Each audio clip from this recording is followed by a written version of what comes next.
Well, I grew up in Fort Pierce, Florida, one of 4 kids. My dad was big into sports. He played pro baseball. I remember having a ball in my hand when I was like 5 years old.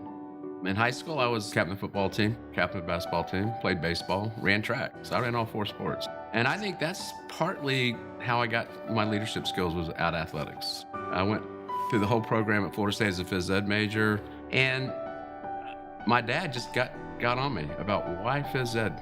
And you're not gonna be able to make a living. I went over to the business school and I said, what's the hardest major?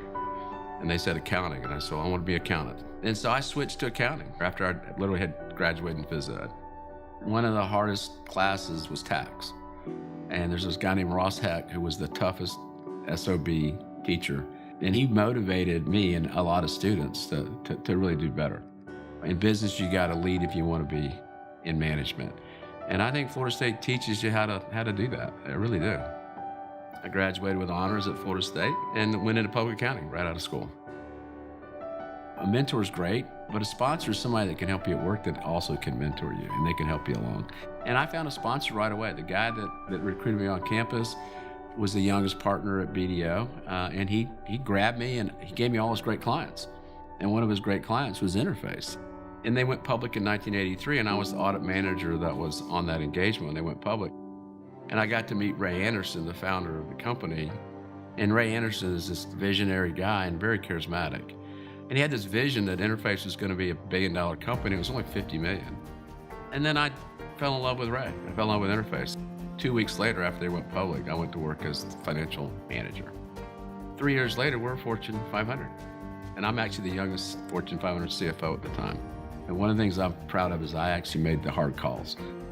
When I became the CEO in 2001, I looked around and only 40% of our business was carpet tile. My first meeting with the board, I said, I'm getting out of everything but carpet tile. And I thought Ray Anderson was going to have a heart attack. I actually got rid of about $600 million in sales. And we replaced that with organic growth out of carpet tile. And Ray Anderson had this vision about, carpet tile, the whole world needed it. He was going to take it global. And so my background around Florida State, I think allowed me to actually help globalize Interface. I've got 5 million miles on Delta and seen probably every country you can imagine. They've got a plant named after me in Thailand because I built the plant in Thailand when I was actually the CFO of the company. And today it's the largest carpet tile company in the world by a factor of 2 with a 35% global market share. We sell in 110 countries. We have manufacturing plants all over the world that started from basically 13 acres in a plant. And today, we're the design leaders in carpet tile. And our product creates cool spaces to go out and attract talent. The Googles of the world, the Microsofts of the world love our product. When I became CEO of the company, I wanted to put a stake in the ground because Ray said by 2020 that we were going to basically be off oil. Nothing to the landfill, green energy, recycled content and everything we have. And so we just decided to have a zero carbon footprint. We use renewable energy for all the carbon offsets we have, and we also use green energy in the plants as well. Nothing goes to the landfill. The water is only potable water now. We have no water use in our plants. It's been an amazing journey from being a brown company to the greenest company in the world. Then you talk about Florida State, and they have a sustainability mission as well. And it's a very bold mission. All universities are creating a sustainability story today, and I think Florida State's going to lead in that category. I'm just true Florida State, in and out. Because my son went to Florida State, my daughter went to Tulane, but she's a big Florida State fan. My wife of 38 years went to Florida State. I share a box with a fraternity brother of mine. We just love to be on campus and love to go to football games. We have a lot of fun in life actually around the Hendrix family. and a lot of our friends and our kids' friends come along. We were always fortunate to be home base. Kids like to be over here.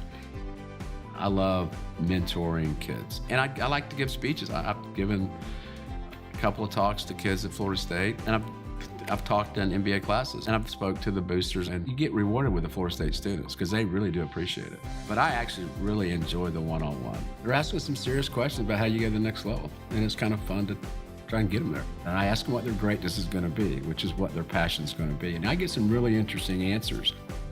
A lot of my success is really attributed to the fact that I married the right person in Betsy. We've been married or dating for 45 years. And so she really took care of home base and allowed me to actually pursue my passion around Interface. When I reflect on what my greatness was and how I led my life, I was always a servant leader. I always put the good of the company or the good of the friend or good of the family ahead of my own desires.